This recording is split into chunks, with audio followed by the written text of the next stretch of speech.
But while I may be the first woman in this office, I will not be the last. Dream with ambition, lead with conviction, and see yourselves in a way that others may not, simply because they've never seen it before. But know that we will applaud you every step of the way.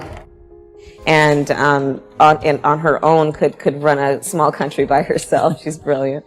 And she and I have talked about it often. I think that part of the way we were raised by our mother, you know, my mother used to say, one of the many things she would say is, you know, you may be the first to do many things, but make sure you're not the last. And so we were raised with a great sense of responsibility in terms of personal responsibility, but also responsibility to others and to our community. And you know, my mother very much defined success as not only what you accomplish, but what you accomplish for others. And so that's about service. And my sister and I both, I think, take that very, very seriously, which is using our work and our talent in service of others.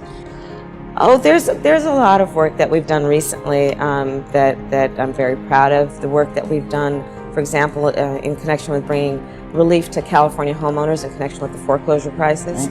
There's a lot of work that I've done for many years on the issue of human trafficking and understanding that it's not only a human rights issue, but at its core, a law enforcement issue and a public safety issue.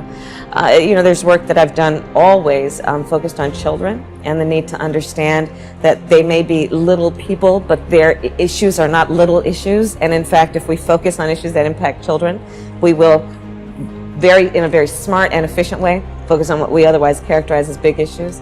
So there's a lot of work. I feel very fortunate to be in a position to do work that I truly enjoy doing and that hopefully is making a difference. Well, first of all, I am a huge fan of our president, and I think he has done an extraordinary job as President of the United States on many levels. So I'm humbled by that comparison, and I think that you know, there's a lot of work to be done, and there are a lot of us out here who hold elected offices who I think have similar experiences to the president in terms of our background. A friend of mine, for example, Kasim Reed, the mayor of Atlanta, comes to mind just off the top of my head as another example of that. And there are many, there are countless people on this list, and so I'm humbled at the comparison. Congressman John Lewis, before his passing, wrote, "Democracy is not a state, it is an act." And what he meant was that America's democracy is not guaranteed. It is only as strong as our willingness to fight for it, to guard it, and never take it for granted. And protecting our democracy takes struggle, it takes sacrifice, but there is joy in it.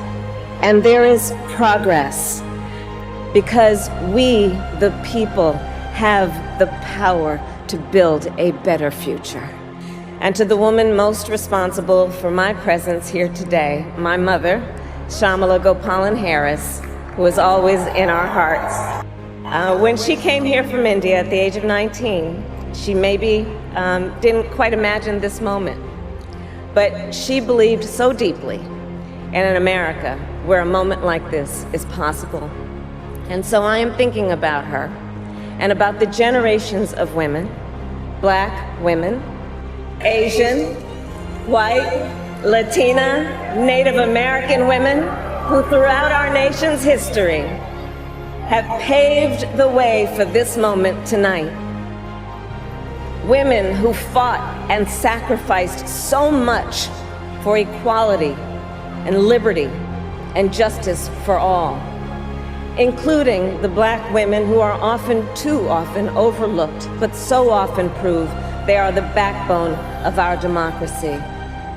People of our country they really are full of hope, right? There's a lot that gives them a reason to be concerned about the future, but there's also a lot that folks just carry in their hearts and their spirit that is truly born out of optimism. And so when you have those conversations and you know, people share with you their hardships, but also they're there because they also believe that things are possible, that all things are possible. And I agree with you, those interactions, those one-on-one interactions really do inspire and help you to keep it real.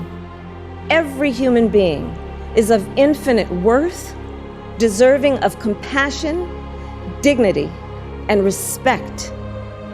A country where we look out for one another, where we rise and fall as one, where we face our challenges and celebrate our triumphs together.